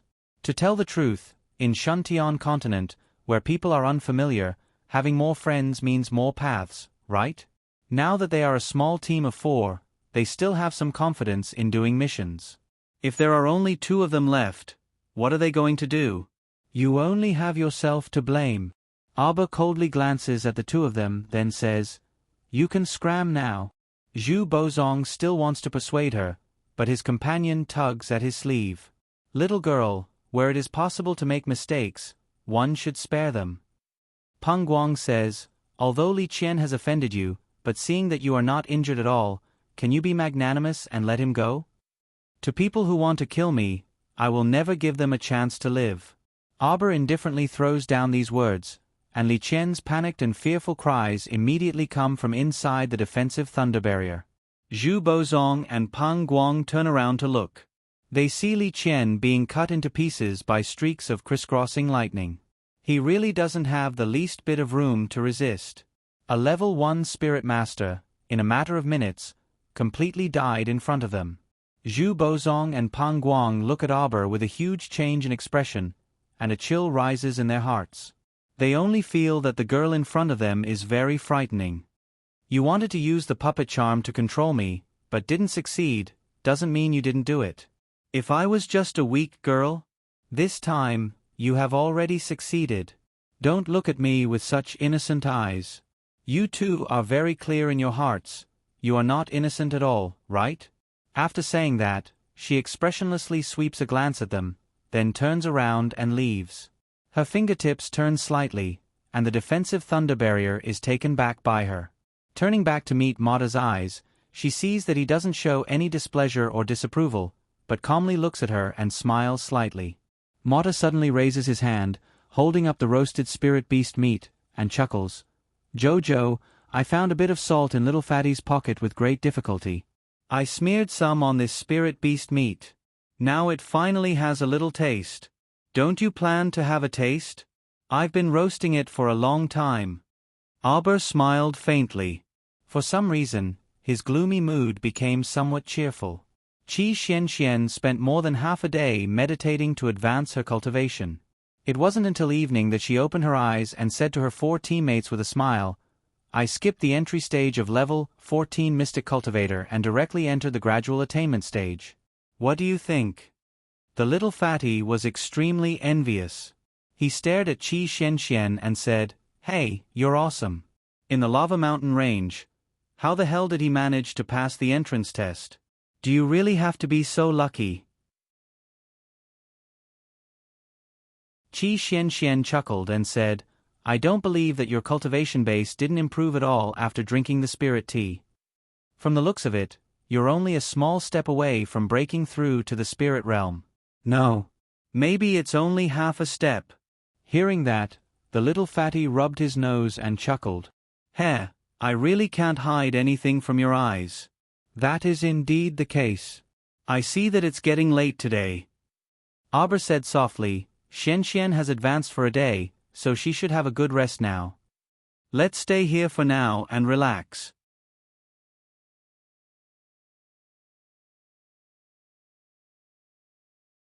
Chapter 1676. When the sun rises tomorrow, we will enter the second-class area and scatter some medicinal powder at the entrance of the second-class area to attract the spirit beasts. By then, we should be able to complete the mission by tomorrow morning. Okay. No one had any objections and nodded. Little Fatty said excitedly, we can finally leave this damn lava mountain range. Qi Xianxian looked at him with a faint smile. Is that so? You must know that after passing this test, it will be the day when we can truly live in the lava mountain range. Little Fatty's face stiffened and he cried bitterly, Sigh, from now on, we will be living in this furnace every day. It's so hot. Everyone burst out laughing. That night, the entire lava mountain range finally quieted down. Fairy Huang He's group was rather unlucky. They did not walk out of the lava mountain range. Instead, they looked worriedly at the red fog in the sky and looked at each other worriedly. His teammates, who were sitting in a circle, also looked pale. Their heads drooped, and they seemed to be weak. Fairy, what should we do now? There's fog in the lava mountain range. It has blocked the way. If this continues, we will soon run out of food and water. Everyone had spent a long time in the lava mountain range. The water and food in their inner worlds were almost depleted.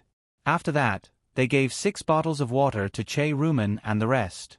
Fairy Huang He could not help but feel a little regretful now. If she had known, they would not be able to leave the lava mountain range today. She would not have let her teammates give the water to Che Rumen and the rest. Now, they themselves had fallen into a predicament. But why would there be fog all of a sudden? Fairy Huang He could not figure it out. I think that if this continues, all of us will collapse due to dehydration. We have to conserve our energy now. It's best if we meet up with the previous teams and see if there is a better way to get out together. Fairy Huang, he nodded slightly. The next day, early in the morning, Qi Xianxian and the rest saw Arbor brewing tea the moment they opened their eyes. Their eyes lit up at the same time. Arbor really did brew a pot of tea, and judging from the refreshing aroma, it was obvious that it was the spirit tea they drank before. Everyone tacitly agreed that Qiao Mu's spiritual tea and teapot must have been stored inside her storage talisman. They all felt that the spirit tea was very useful and were eagerly eyeing the spirit tea. Unexpectedly, Arbor also cooked vegetable soup and rice for them in the other 2 pots. When Arbor saw that they were awake, he looked back at them and said, "I made the soup casually. It might not taste good." However, she put a spirit bamboo shoot in it, which could be considered as making up for her poor culinary skills. Qi Xianxian hugged her and said emotionally, "Jojo, you've made us tea, soup, and rice so early in the morning." "Yes, it's great that you're here." Arbor didn't think she was that good. Anyway, she woke up early and had nothing to do, so she made them a pot of tea. Moreover, according to the progress of the mission, they should be able to complete the mission of killing the remaining 3 spirit beasts today. Then, they could summon Instructor Wei Wei and bring them back to the academy. Who knew what the future would be like? When the team returned to the academy, they would naturally disband. Since it was fate that brought them together, they should cherish this fate.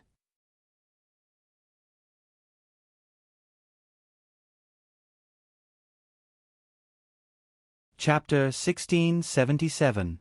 The lava mountain range was simply too hot. She also felt extremely uncomfortable staying here. One had to know that the sacred water was still circulating in her body. The sacred water could suppress the heat in the first place, so her situation should be the best among the 5 of them. Arbor tilted his head to look at them and said to the 4 of them, "Do you guys want to drink the spirit tea first or the soup first?" "Of course it's the spirit tea." Was there a need to ask?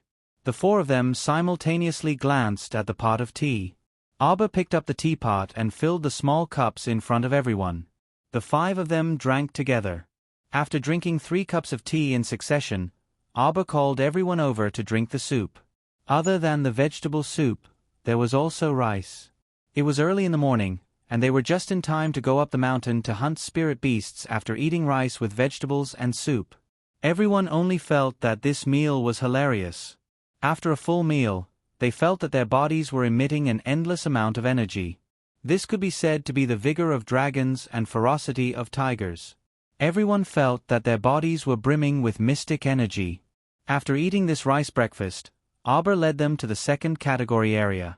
He found a place with a wider view and sprinkled medicinal powder.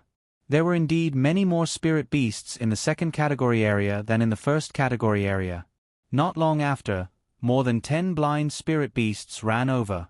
Arbor's group only needed to complete the mission of 3 spirit beasts.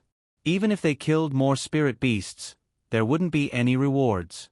Thus, the 5 of them looked at each other in unison and stealthily hid to the side. They lured the 3 spirit beasts into the 1st category area and quickly took care of them. Just as Arbor was about to disperse the remaining spirit beasts, a beast roar came from the 2nd category area. This beast roar was different from those low-level spirit beasts from before. That roar was simply earth-shattering, causing everyone's hearts to tremble. The entire lava mountain range was covered by this beast roar. Instructor Wei Wei, who was resting with his eyes closed, suddenly opened his eyes and secretly cursed. He had already rushed in the direction of the beast roar. Arbor's group of 5 was ready for battle. They all looked at a pair of bell-sized eyes that peeked out from the stone forest. Its snow-white fur came into view. In less than a second, a snow leopard suddenly rushed out from the stone forest. Qi Xianxian and the other 3 felt their hearts tighten. Their fingers turned slightly pale as they raised their weapons and aimed them at the snow leopard. Arbor looked at the snow leopard, a little. How should he put it? It felt like déjà vu? Déjà vu. Why did it feel like déjà vu? At this moment, Instructor Wei Wei's roar came from behind, "Disperse." Then, a surge of spiritual energy rushed towards the snow leopard. Everyone saw the spiritual energy in Instructor Wei Wei's hand turn into a spiritual bird. He suddenly charged towards the snow leopard. However, the snow leopard didn't even raise its head. Instead, it stretched out its paw and slapped the spirit bird drawn by Instructor Wei Wei to death. Instructor Wei Wei spat out a mouthful of blood and immediately took a few steps back. He turned his head to look at the 5 dumbfounded people and roared, "What are you all still standing there for? Hurry up and run!" The 5 arbor players felt. Teacher Wei Wei was also a little funny. Didn't he say that he wouldn't care if they lived or died? Could it be that he was also a stubborn instructor? Instructor Wei Wei's sudden gentleness towards them and his cold face suddenly changed into an anxious look, which made everyone feel very strange. The 6th watch ended.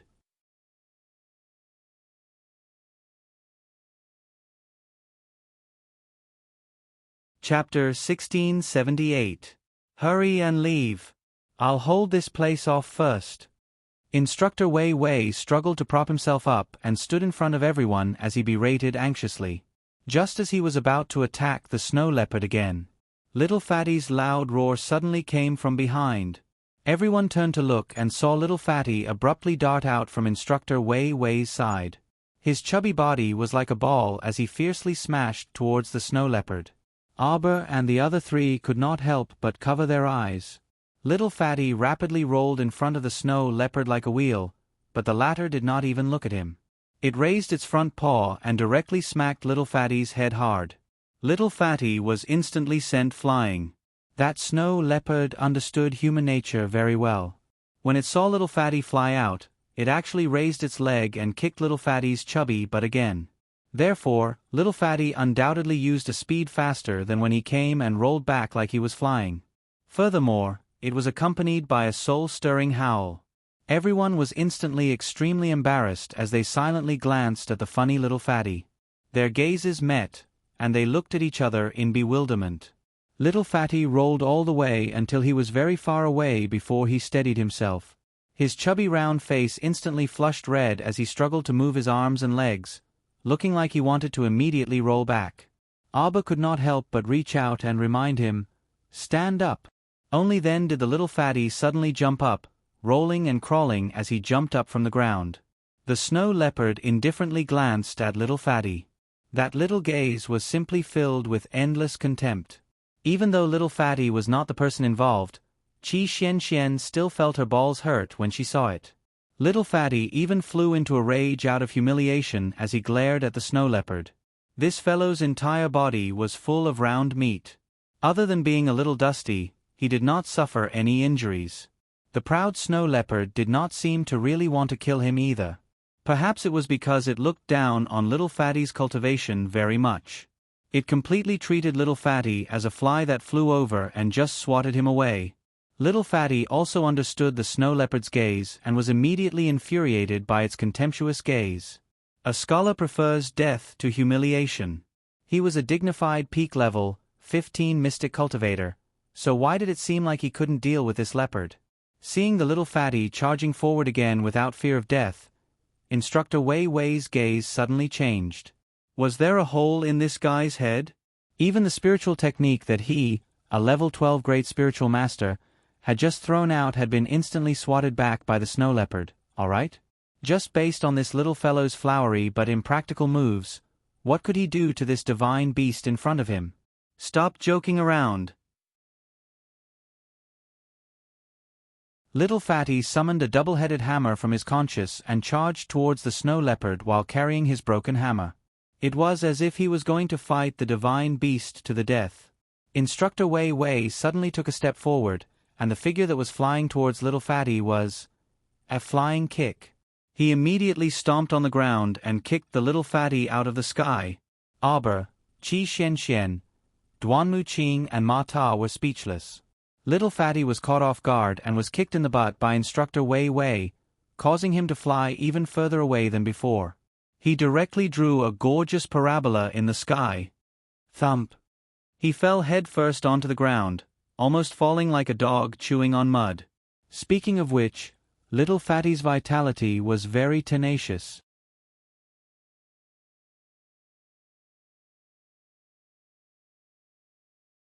Chapter 1679. Although his buttocks were in extreme pain, he still jumped up immediately. With a baffled expression, the little fatty looked at Instructor Wei Wei with a strange expression and exclaimed in a high-pitched voice, "Tut, Instructor, what are you doing?" "Ah, who would treat their students like this? Ah, was this a personal tutor? Which school's tutor would do such a thing?" He was just about to fight with the snow leopard. This tutor actually stepped in and kicked his buttocks. It was even more painful than the snow leopard's sudden kick. He was in so much pain that he grimaced. He looked at Instructor Wei Wei with a dumbfounded expression, not knowing what to say. Instructor Wei Wei glanced at him coldly. The next second, he roared, "Get lost!" The five of them looked at each other silently. Qi Xianxian hurriedly pulled Arbor and was about to turn around. Who knew that the snow leopard suddenly roared at them? The roar was so loud that everyone immediately turned around and looked at it warily. The snow leopard looked like it was about to pounce on them and attack. If they were to leave now, they would leave their backs open to the snow leopard. It was probably too late. Instructor Wei Wei's face was solemn. He hurriedly took out a communication jade talisman from his sleeve and wrote a few strokes. Then his expression changed slightly as he looked at the five students and said coldly, "When I say run later, run immediately. Don't look back." Arbor looked at him indifferently and did not say anything. Wei Wei turned his head and saw the snow leopard taking graceful steps and lightly jumping in front of him. It raised its paws and actually walked towards the direction of the five students. Wei Wei's expression changed. He reached out to stop it, but the snow leopard turned around and roared at him unhappily. Subsequently, without even looking at him, she tossed him aside and quickly skipped over to Qiao Mu's side. Qi Xianxian panicked when she saw this. His figure flashed, and he abruptly blocked in front of Qiao Mu, blocking her with his hand. A treasure sword with purple light swirling around it was summoned from her conscious. The sword was filled with spirit energy. Qi Xianxian looked at the snow leopard coldly and said, "Stop right there." With him around, this damned leopard would never be able to hurt her Jojo. Roar! The snow leopard growled at Qi Xianxian in dissatisfaction. It tilted its head and its eyes were obviously telling her to get lost. Arbor's eyes lit up as he stared at the snow leopard that was behaving strangely. He gently tugged on Qi Xuanxuan's sleeve. "Don't worry," she said in a low voice. With a flash of her body, she slipped past Qi Xianxian and quickly ran towards the snow leopard. "Don't go over." Duanmu Qing hurriedly stopped him. Instructor Wei Wei was also staring at her with a very disapproving gaze. "What are you doing here?" Arbor did not care about them. At this moment, he was only a few steps away from the snow leopard. A pair of bright and round eyes looked at it, and the corners of her mouth twitched, revealing a rare smile. "Little Snow." The snow leopard rolled on the ground, raised its head, and suddenly lay down on the ground. That appearance was simply comparable to a domestic kitten. The few of them stared at it in shock. This was the same one that killed the instructor's spirit bird with one slap. Was it a super divine beast? Where did this cat come from? Hurry up and take it away.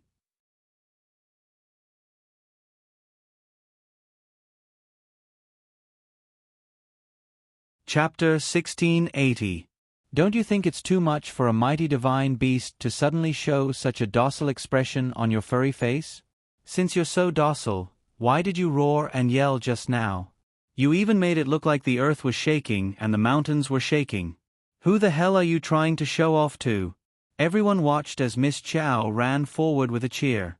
Under everyone's watchful eyes, she actually jumped onto the snow leopard's broad back and even rolled around on top of it. She even touched the snow leopard's ears while she was at it. Oh my god, that big guy actually didn't look angry at all.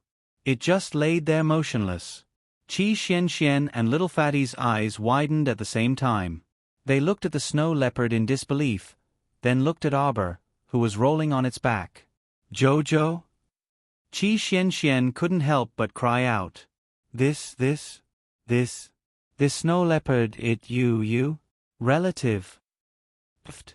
Little Fatty almost spat out a mouthful of blood.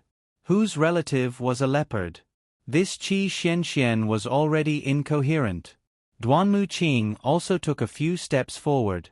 Seeing that Abba was fine, he sighed in relief and said, "Have you seen it before?" Abba tilted its head and thought for a while.